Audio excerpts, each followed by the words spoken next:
Talk. Yeah, I'm hearing you on my end. Yeah, I can hear you. I can hear you now. Yeah. Just fumble as well. Yeah. Is this supposed to be like static a little bit? You'll get a little. Is that not? It's free. in the video? It's free. Free static.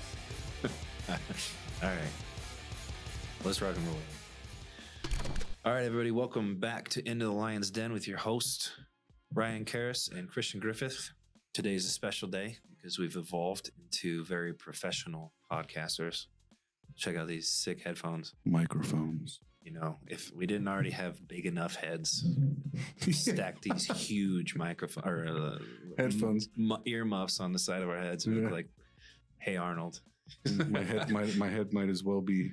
You ever watch Pluto. Hey Arnold? You ever watch Hey Arnold? Football head. He's a stoop boy. Stoop boy's afraid to leave his stoop when they finally realize that he's all talk and he won't come down the stairs. Yeah. Did you watch Doug? A little bit. A little bit. Yeah. Doug was my jam. Doug was cool. Recess was really cool. Recess Gargoyles was good. beat them all. Yeah. Darkwing Duck. Yeah. Chippendales Rescue Rangers. Yeah. Do you want to just talk Wild about Thornberrys? 1990s TV shows today instead? 1990s cartoons were the greatest cartoons ever made. They 100% were, and there hasn't been anything good ever made. Ever since. Rugrats was up there. Oh, yeah. Up there. Tommy Finster. Yeah. I think that Rugrats taught some bad behavior, though.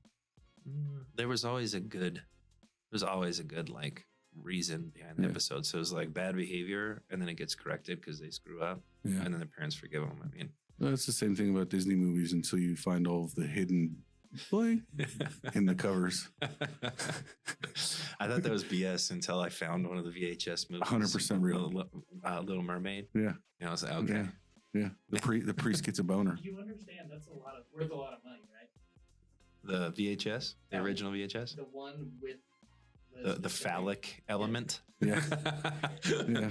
Well, I don't know where it is now, so I guess I'm still gonna be broke. So here we are trying to make money on pods. Just kidding. There we go. This is completely funded through Pratt Roofing and Construction. We're not getting paid for this. I wish we were. That'd be cool. Are there any sponsors out there? You guys want to throw some cheddar and get on here? Let's do it. Zin, feel free. Zin, Ghost, Bang, Rain. You know, I don't discriminate on caffeine. I definitely discriminate on nicotine. I don't like any of the other ones. Zin's the only one. Zin is the king of the hill. Oh, yeah. Yeah. Zimbabwe's. Yeah. But I'm caffeinated and well dosed on nicotine, as we said last week, sufficiently nicotinated. Nicotinated. Yeah. Well, I'm kind of always there. I guess addictions are my thing. But all right, let's roll into the topic. The last couple of weeks, we've been talking about the 13 fatal errors that managers can make and how you can avoid making them by W. Stephen Brown. We've been through 1 through 7. Today we're talking, or is it 1 through 8? 1 through 8. 1 through 8. Today we're talking about 9 and 10, which is failing to set standards and failing to train your people. You know, there's a lot of like similarities and through lines in just about every one of these. Mm-hmm. All the bullet points we've read are almost all identical in what the repercussion is to, you know, all of these different failures, but each of them has their place, and I think we've probably got some pretty good conversations for this one. I know I do. So you want to start us off, failing to set standards? Yeah, I think that I think that if this was done in, you know, I'm not sure the order of how this was done, but if it was done in some sequential order, I would almost think that failing to train your people should come before setting standards, right? Yeah. Part of training is setting standards, right? So they are, like you said, they're kind of synonymous, but yeah, in our training, that's how we roll. It's standards as day one. Right. And then it's training on all of the elements of your job. Right. But I think that, we had an email go out from Hefe over here 2 weeks ago about standards specifically set for appearance and uniform, things like that. But I think that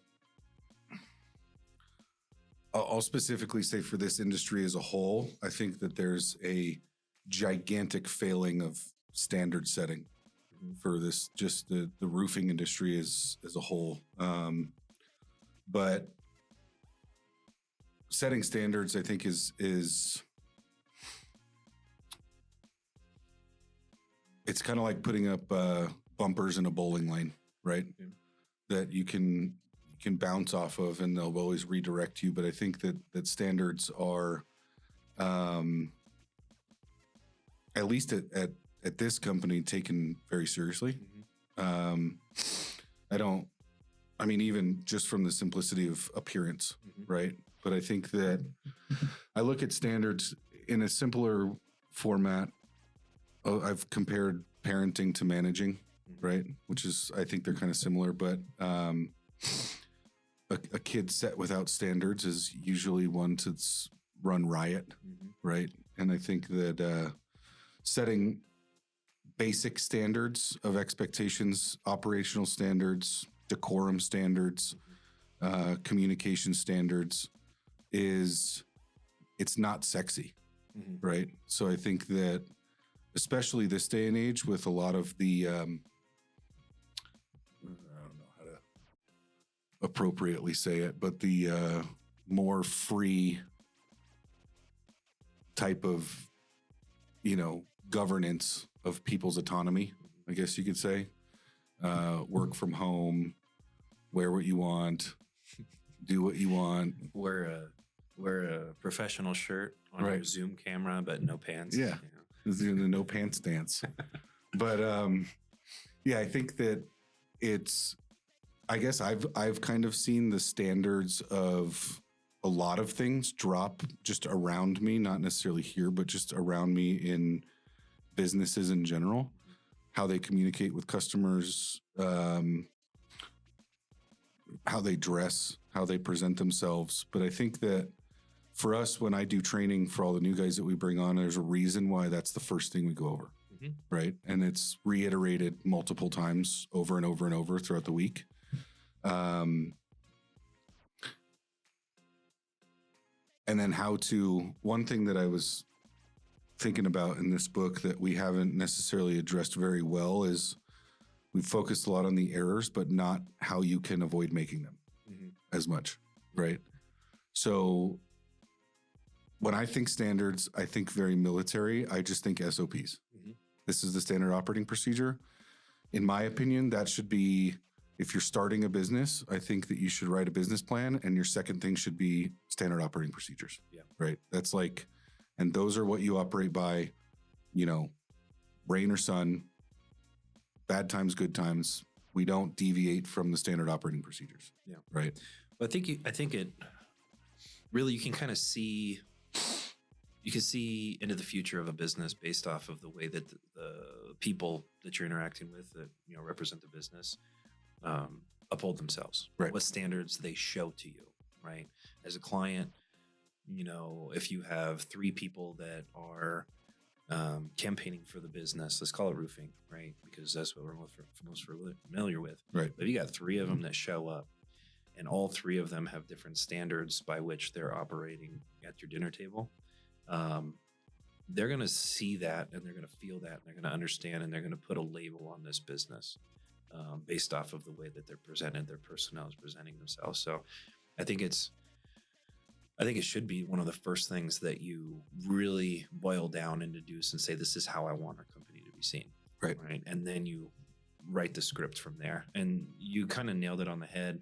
When I was thinking about this one, there's a lot of different layers of standards. Right. So we're talking about inside the office, that email that went out. It's a really simple and to the untrained or uneducated eye when they're reading this email or whatever, it kind of seems like it's like, oh my God, like why do they care if it's a white T-shirt that I wear underneath this? Why do I have to button my 2 top buttons? Why does my belt have to be straight? Whatever. But there's a purpose behind it. Wear a belt. There's an exact purpose about it, which is when our forward-facing members are talking to a client, I want them to be seen as a professional contractor look. Regardless of the experience that they have, I want them to be seen for what the company represents. Right. Right. And I don't want, I've seen it when we have our guys out knocking doors when the storms hit and stuff. I've seen guys walking down the road, sagging their pants, shirts untucked, you know, hats on sideways. I've seen flip flops. I'm like, how the hell are you going to get on a roof in flip flops? You obviously don't take this very seriously, Right. or your job is to just talk to people and you're going to let everybody else do the job, which is, you know, a character trait in and of itself. It's like, either way, it's there's a lot, there are a lot of layers of the standards that need to be set inside of an organization in order to professionally present yourself to population. So that's one reason. And the other reason is if you fail to set standards inside of the organization, then you're always condoning incompetent behavior. It may not be fully incompetent, like they might not be completely dumb with everything that they do. But if you allow incompetence or incompetent action to happen and you don't do something about it, it resides within the organization. Right. And just to spin off of the conversation that you started when you were talking about rearing children and the bumpers, you know, I think we talked about bowling bumpers like 4 times through these. But I had this conversation with my stepdaughter on the way to school. We were talking about rules, and we were talking because we open the Bible app the first thing that we do on the way to school, and we do the daily devotional. Right. And we just listen to what they have to say, and we talk about it for a few minutes. And if there's enough engagement, investment into it, then we listen to whatever they want to listen to, jam out, or listen to Taylor Swift sing Olivia Rodrigo, whatever, right? But we were talking about rules, and I was like, do you guys understand? Because Gabe was in the back too. And I was like, do you guys understand why it is that you get in trouble when you break the rules? And they're like, well, yeah, because you told us not to do it. And I was like, but do you get why I told you not to do it? And they're like, you know, they had a couple of sideways, really tired answers because it's, 7:30 in the morning and they're kids and whatever. And I was like, the rules are set in place so that you don't hurt yourself. Right. Right. You know, you might think that we're being mean by not allowing you to run through the house with a pencil in your hand or whatever, right? You know, and you get yelled at for, set the pencil down, do one thing at a time, or whatever. But ultimately, if I don't say that and you don't understand that, you could potentially run into a wall with that pencil and stab yourself, or fall and stab yourself. This is a simple example, but it's rules are set to be able to give safety boundaries around what you're doing. And inside of an organization, if standards or rules are not set, because I think they're synonymous, standards and rules are pretty much identical in what we're trying to say. It's like if the rules are not set, then people are operating independently inside of an organization. And what kind of uniformity could you possibly have if everybody's, it's Ryan's roofing today, it's Lachlan's roofing tomorrow, JD's on Wednesday, and then it's finally Pride roofing on Friday or Thursday or whatever, right? So it's there's uniformity, which leads to efficiency. Smoother processes means more efficient and ultimately more timely product completion. And then also it's the safety around it, and then it's professional presentation. I think there's a million reasons why you should have standards, and the failing to set those standards means that you're going to have a really hard time ever crossing the boundary of turning from a startup business into a professional organization. Right. It's funny. I had a years ago meeting with a business consultant about scaling specifically. And his first question to me was, what are your SOPs? Right. And I gave him my SOPs, which were, in my opinion, they were robust, but in his opinion, they were relatively scant. Right.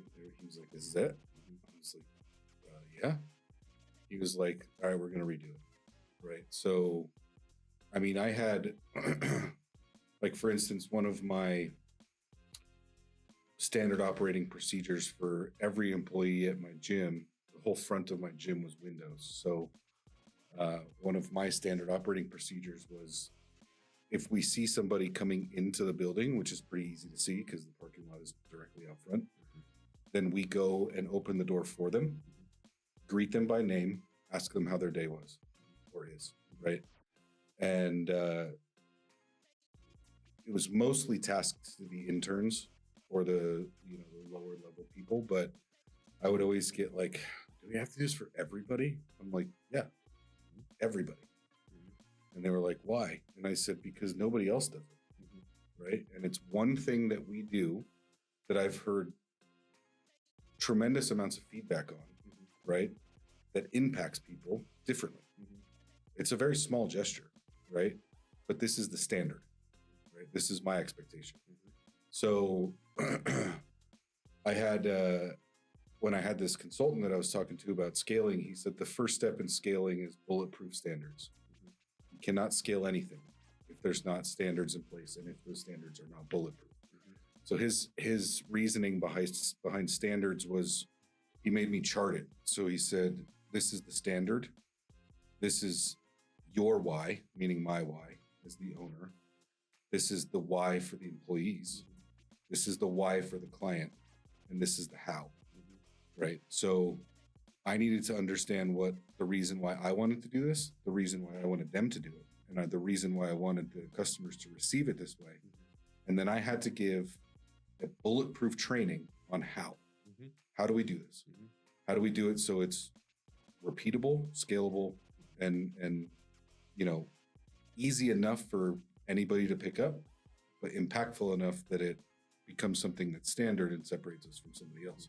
So I think of like your email about the uniform, right? I look at it like, and it could be because I'm, prior business owner. It could be, I don't know, but I read it and I was like, that makes sense. Right. And for me, I'm like, well, if I have a customer and let's say, God forbid, like what happened to me last year, I end up in the hospital for 6 days, right? And I show up to this customer's house always looking like this, right? And I have to have somebody else go in my place because I'm absent. And they look like they just left Billabong, right? They're in board shorts, t-shirt, You can pay 3 ways, man. Right. Ass, grass, or cash. Yeah. You choose. But it's funny. The 2 other roofing companies that I worked for before here, as well as all the ones that I see out in the field, it's like, I don't know if it's like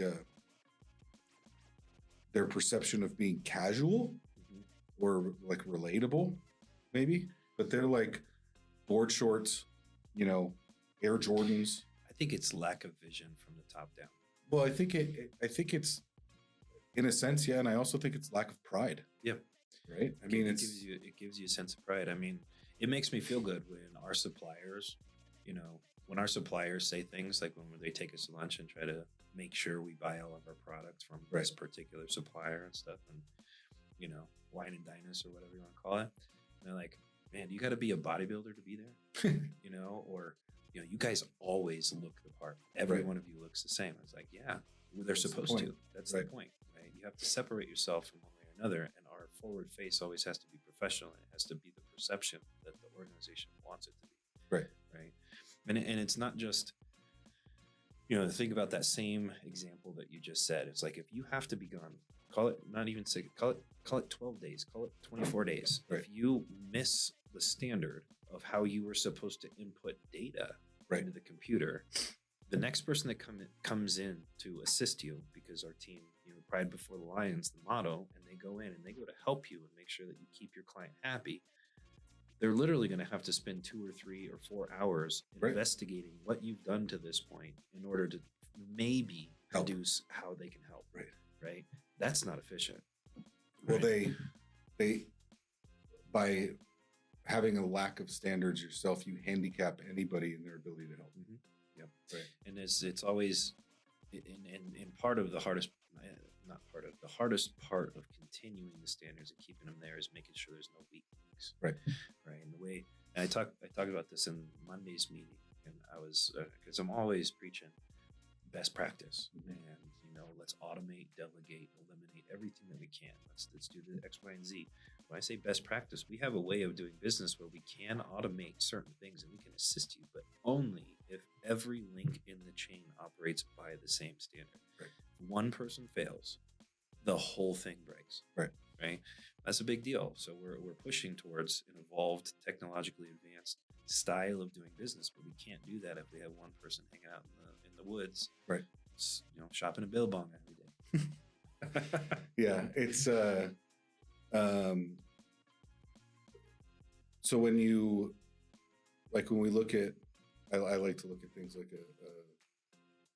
if we break down standards and deduce them to the simplicity of, like, we'll say a chemical equation or a chemical, I'll even say a chemical reaction, right?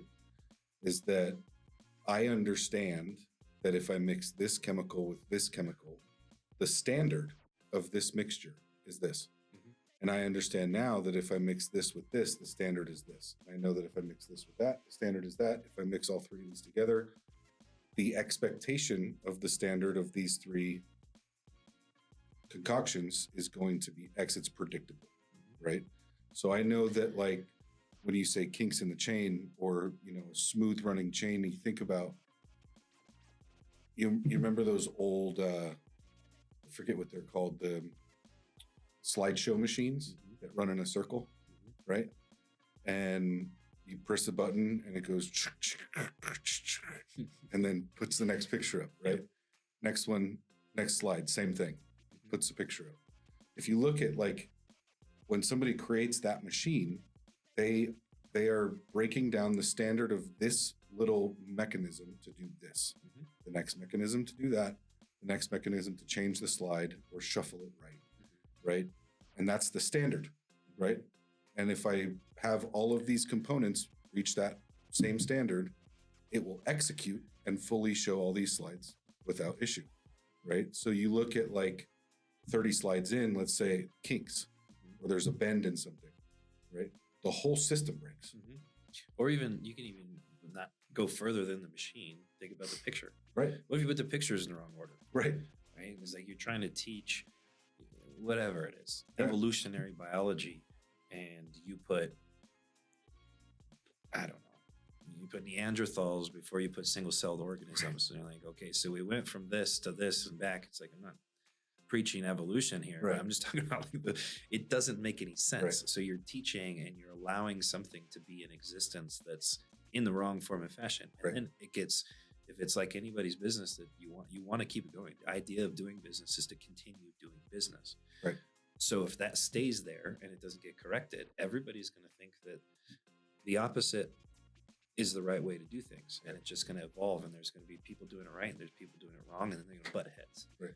Right. Yeah, it's I had a conversation today with one of our guys about follow-up protocols, because I was reviewing some pipelines and I was noticing some things that I wasn't necessarily pleased with. So I went through, I think, 9 job cards, and I said, I need some more information on where this job is. What are we doing? What is the opportunity? I see there's opportunity. I don't see follow-up. And he's like, well, I've reached out. And I'm like, well, according to me and what I can see, you have not reached out for 62 days, right? And he's like, well, I have. I just haven't put it in AccuLinks. And I said to him very simply, I said, the standard is AccuLinks. If it's not in there, it didn't happen, period. Because I can't look at this from my view, which is, 20,000 feet above your view. I don't have time to text you or call you and say, hey, did you follow up with this person, this person, this person, when, what was said, where are we at? Multiply that by 15. We're on an hour and a half phone call, right? We have 120 open accounts right now. Right. Those are open accounts, not Right. the ones that you're looking at, which are the ones we're trying to earn. Right. We have 450 that we're trying to earn simultaneously. If it's not in its place, how are you ever going to review 450 accounts? Right. If people haven't followed the standards and missing information? And, that's something we picked up from lawyers, Right. stuff that we've learned through the growth of the organization. It's like, if it wasn't written down, it didn't happen. Right. Nobody can assist you if the information is not there. Yeah. Right. And I think the thing that I like about standards, in my opinion, is that it eliminates excuse, right? Because we already know this is the groundwork. This is the expectation. This is the lowest expectation, right? More or less, right? And you're not standards. I mean, you're not asking a lot of people by implementing standards, right? They're foundational principles to work off of. They're things that just need to get done. Yep. Everything else, you can put your creativity and excitement into everything else. Yep. These things need to be done this way. Yeah. Yeah. Which I think honestly kind of leads us great into failing to train. I mean, I think we both have very similar experiences of what training in this industry looked like when we started. Yeah. Mine was a little bit questionable. I mean, feel free to share yours. Yeah. The one day of training that I got lasted an hour. Yep. And it was pretty simple. I was given a polo. I was given cards that I had to write my name into, generic business cards. I was given contingency agreements or contracts that serve the same purpose, just written differently. And I was told, knock on doors, get on top of the roof. If you find black marks, tell them to call in a claim. Get their paperwork and write down on the contract what their paperwork says. Yeah. And they said, go have fun. Yeah. And so I've had to definitely bootstrap my own training to get to the level that I'm at. But that's part of the reason that I care so much about training people is because I understand that it's a commonality. It's like an industry standard to just hire oodles and oodles of people, throw them out to the wolves and find out which one comes back. Right. And it's usually less than 10%. Yeah, it's like 1%. Yeah. But I think that, my training was all of about 30 minutes. And it was, I met this gentleman who was, I think he was 65 or 70 on my neighbor's house because my neighbor was gracious enough to let me on his roof because I was like, hey, I'm getting into roofing. Can I look at your roof? He was like, sure. So I get up there and I'd never met this gentleman before. I meet him and gets up on the roof. While we're on the roof, he tells me I could see he was a little wobbly. I was like, are you all right? He was like, yeah, I got vertigo. And I was like, Your bud? I was like, oh, okay. And he goes, and I got 2 knee replacements. So, I like to take my time up here. And I was like, okay, should we be up here? And pointed out some little black spots, right? And looks at me and he goes, yep, look for that. And tell him to call in a claim. And I was like, what?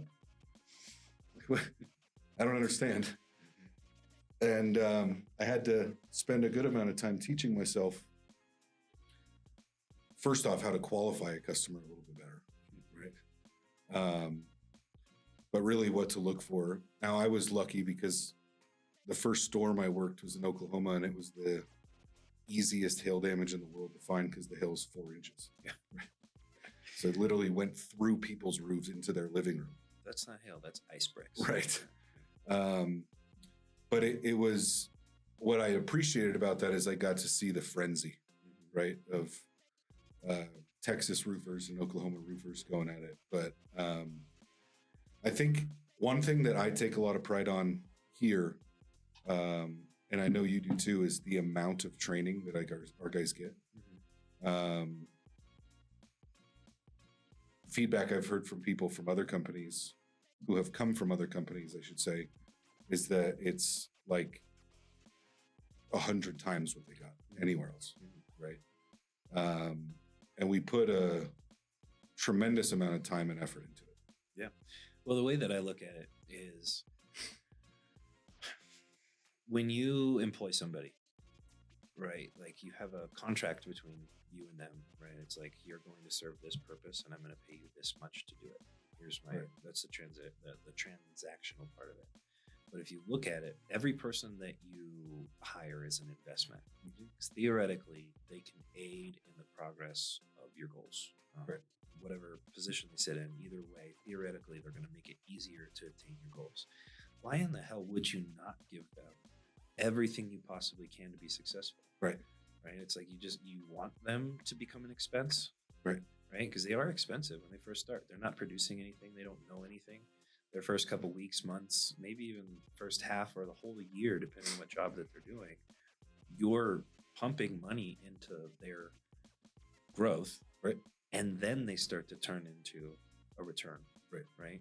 So, you're thinking like stock market. It's like you're not going to dump money into failing stocks. You're going to dump it into something that has been evolving and that has the ability to grow. And in that world, you have no controllability as to whether it continues to grow or not. Right. If you do training and you do it well and you give as much as you can to it, you have the ability to change the stock value, right? So not to just boil people down to numbers, but it's like, why in the hell would you not Right. train people to be good at their job? Right. Well, I think that it's not only an expensive investment for anybody that's new, but it's probably 2 or 3 times more expensive for the company, for the person that's doing the training, right? Because like for me, for instance, it more or less drastically decreases my bandwidth everywhere else, right? So it's, you know, I used to say it was, you know, a couple weeks of really demanding work. Now after doing all the training now for a few years, I look at it more like I'm going to be able to execute what I need to execute at about 50% for the next 4 to 5 weeks, right? Because I understand the more time I invest in them early on, the better the return will be, right? But it's if we look at it purely from numbers, you know, like you mentioned last week when a business consultant calculated your per hour rate, right? If we look at the per hour rate of what I invest into that, it's astronomical. Yep. So, I mean, it's Make it worth it. right, which I think is what a lot of companies shy away from it for that reason.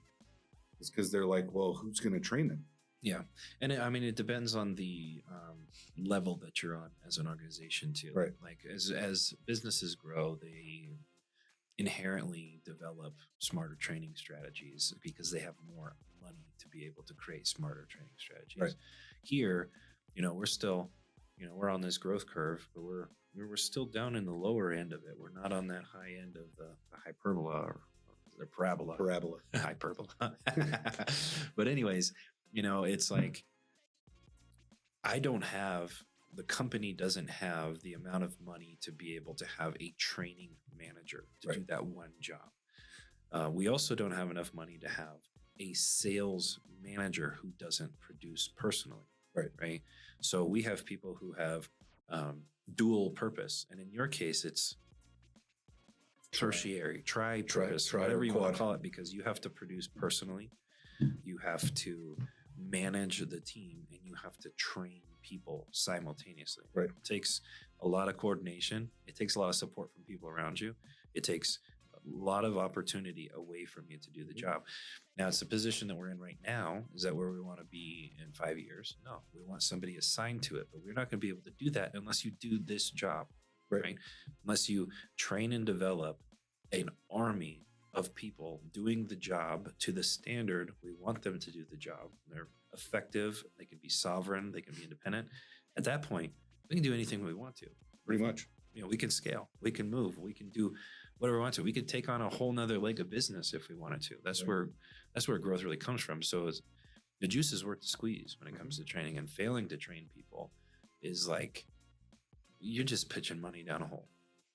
Right. You're just wasting your time. You're wasting their time. You're taking away from their professional growth because they're here. They're not learning anything. They're looking for something else, and they're just passing time and not learning anything whatsoever. Not just about this job, but they're not getting anywhere. Right. People want to grow. Yeah. Right. If you create a culture where they have the ability to grow and learn, not just the skills for this job, but the skills to be a professional in any workplace, they're going to thrive. Right. And they're going to thrive here because you assisted in that. Yeah. Well, I think that's one of the core human principles is that in order for somebody to be successful in anything, whether it's for financial gain or not, whether, you know, it could be wrestling for Gabe, it could be school, it could be whatever. They have to seek or at least feel like they're continually growing. Well, let's look at the wrestling example for a second. It's like if you were to step into a wrestling room with no coach, how long would it take to be proficient as a wrestler? Let's say you've got a training partner, you've got a facility, but you have no coach and no guidance. Does the training partner have experience? Nope. Same as you. Years. You probably wouldn't even get there. Yeah. And the reason I say that is because the things you teach yourself are going to be, you're going to be learning bad habits as you do it. You think it's right because it works in that scenario, right? It's like, um, it'd be nearly impossible. Like everybody has evolved all of these different traits, and like sports had to be learned, and business had to be learned, and strategies and whatever had to be learned. But we're at a point in time. I was listening to Joe Rogan, and him and Andrew Schultz, the comedian, were talking about how it's such a interesting time in the universe and just the evolution of human, because we're at a point where like AI is getting integrated into everything that's going on. And it's like we have so much accessibility to everything that we have the ability to compound our growth because you have access to it. Before, it took 4,000 years to get to where we are. And in 2 years of AI, we're 10 times what we were 4,000 years ago. Right. So it's 4 years ago, which was what it was, in comparison in the long term. So it's like, why not use every tool you could possibly have to get efficient and to separate yourself from every other competitor that's out there? If that's going to be the standard in the industry, is to just throw people out to the wolves, we should take over the industry instantaneously. Right. People with vision and focus and drive, people who understand where to invest your time and where to avoid losing time. It should be easy. Mm-hmm. Well, I think of like that reference of AI and accessible information, right? Like I told you a few weeks ago, I think, but I pay for some online courses that it's more or less just a camera in the back of a room of colleges, right? And you can pick basically any semester long course that you want, and it's $100, right? And you can literally take the whole course. Obviously, you don't get credits. You can just learn at your pace, whatever you want to learn, right? And it's like, how inaccessible was that 15 years ago? It was impossible. Impossible. So like, if I want to go, understand scalpel techniques, I can take a class and learn about it. Rocket science? You get anything, right? But I look at that, right? That to me, and I think I listened to that same podcast, but that to me is like intoxicatingly exciting. Yeah. Because I'm like, I already, in some aspects of life compared to my peers that I grew up with, I excelled past them purely by work ethic. So now I'm like, now I also have all this information.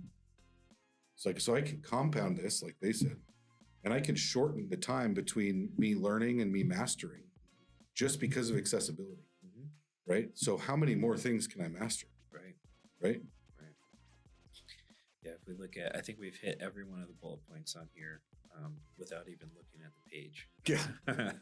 But the synopsis from the book is there's 4 things that happen inside your business when you fail to train people. It limits employee development and growth.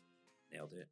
Increases operational inefficiencies. That's the wrestling concept we just talked about. It's like, so we're going to increase the amount of things we do wrong if we don't train. Right. Affects employee engagement and retention. This one we might not have hit that well, but it's, if people are not learning, they're not going to be engaged. Right. And if they're not engaged, they're definitely not going to paint on the same canvas that you're painting on. Right. The vision is lost with this person. Right? And then it weakens competitive edge.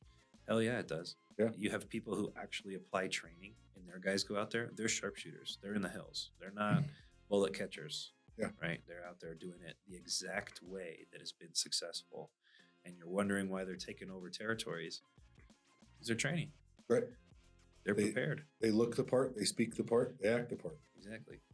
So, little competitive statement to all those board short wearing bros. I hope you watch this and maybe actually don't take it offensively. Just learn from it. But yeah. Well, it's like, I watch tons and tons and tons of videos about roofing in general online. And I am hard pressed to find one roofing company owner in the country, wherever I'm watching these videos, of wherever they are, wearing a polo that's tucked in. It's like impossible. Yeah. It's like it's like polo, untucked, shorts on, Jordans, some flat billed hat, and ridiculous sunglasses. Yeah. Right. Yeah, they got And it's like- the pit vipers. Yeah. But to me, it looks lazy. It's some of this stuff is like all of this stuff is very applicable to just like personal life. It doesn't just have to be business. But if you fail to set standards, like there's constantly people in here who are trying to better themselves personally, right?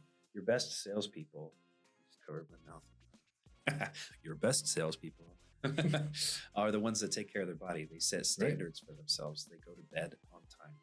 You know, they're not out doing 3-day benders every weekend and coming back haggard and trying to catch back up. Right. You know, they're the ones that exercise regularly. They have a nice haircut, or they look clean shaven, or whatever. You know, if slob shows up to your door, are you going to take them seriously? Right. But you have somebody who looks presentable, who looks fit.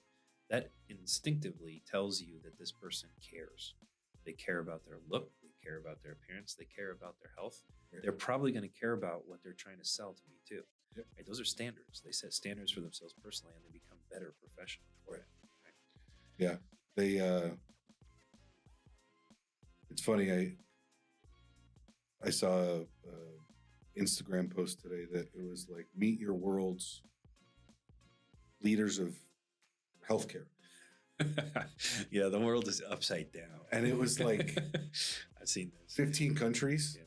Every single one of them was at least 200 pounds overweight. Yeah, morbidly obese. And it's like, what?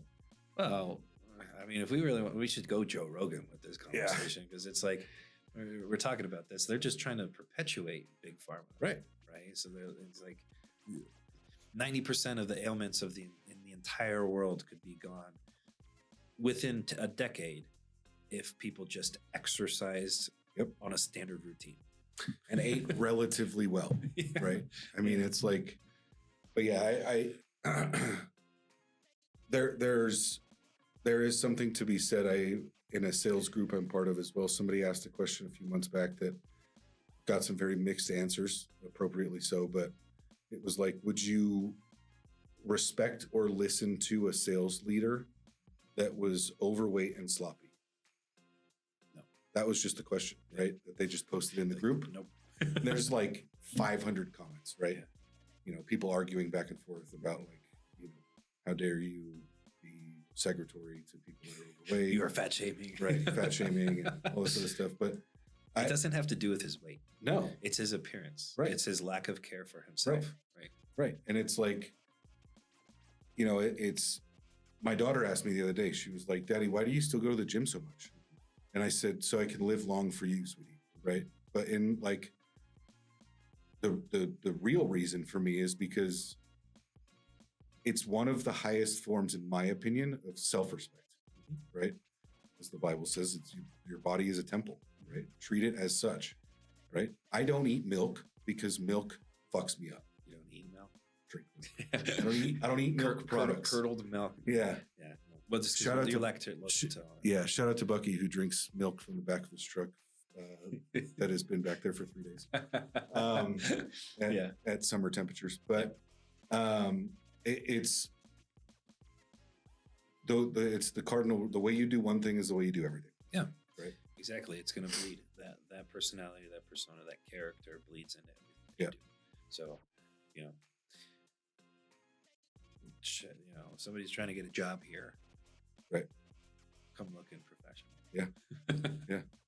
I mean, I do probably 95% of the interviews here. So I like for most positions. So I look at, you know, it's always funny to me to see the difference in how people show up directly correlated to the position that they're applying for. Yeah. Right. Mm-hmm. Like our blue collar guys are workers, laborers who are out in the field all the time. Very specific look, right? You see sales guys come in, usually the younger they are, the more dressed up they are, right? They're like, oh, interview. Yes. And they get a 3-piece suit on. Construction. Right. But yeah, I mean, it all those things, in my opinion, they don't ever go unnoticed. But I don't look at it as like, oh, he's trying to impress me. I look at it as he feels he has something to prove, and he respects himself to show up enough, looking his best or her best, to apply for a position because they want to be successful, right? Dressing for the job that they want. Yeah, don't come in like the one guy that came in for a sales job here. First word out of his mouth was, "Sorry if I cough a lot, bro. I just took a huge bong hit." You gotta love today's day and age. And that was literally the first statement he said after he introduced himself. Yeah. And I was like, oh, okay. Probably not going to work out here. Yeah. So to get it to not put a negative spin on things, it's more about, it's less about like a sales manager who is overweight but is actively working towards becoming a better person. I'd listen to that person, 100%. right? But a sales manager who shows up and he opens his car door and Carl's Jr.'s bags fall out the side and start flowing away. I'm not listening to you. Right. I don't respect anything that you do in your personal choices. Tell me that I'm not the type of, we're not. Right. Simpatico. Yeah.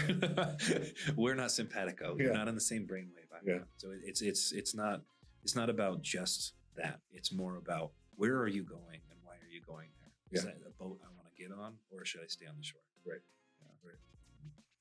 Well, I think that's good. You want to wrap this one up? Sure. We both got somewhere to be. So. Yep. We got to get out there and do the damn thing. Yep. So, well, that's it for Fatal Errors number 9 and 10, failing to set standards and failing to train your people. Thank you for tuning in to Into the Lion's Den. Next week, we're going to wrap this series up. Yep. The last 3. Wrap this one up. Love to get some comments. Love to get some engagement. Tell us where you'd like to take it. We've got a number of ideas in our head of what the next topic will be. We're probably going to spin out of management because we understand that that's kind of boring to people occasionally, unless you are a truly invested professional. Right. So I'm just throwing some shade at you guys that think that we're boring. But anyways, we'd love to tailor it to whatever it is that you'd love us to dive into. I like to do the research. I like to understand the topics. If it's something that we're not competent with, we're gonna put some research and time into it, and we'll bring you something professional. Find an expert. Yeah. Yeah. So, you got anything else? No. All right. Yeah. That's it. Have a good one. Thanks for tuning in.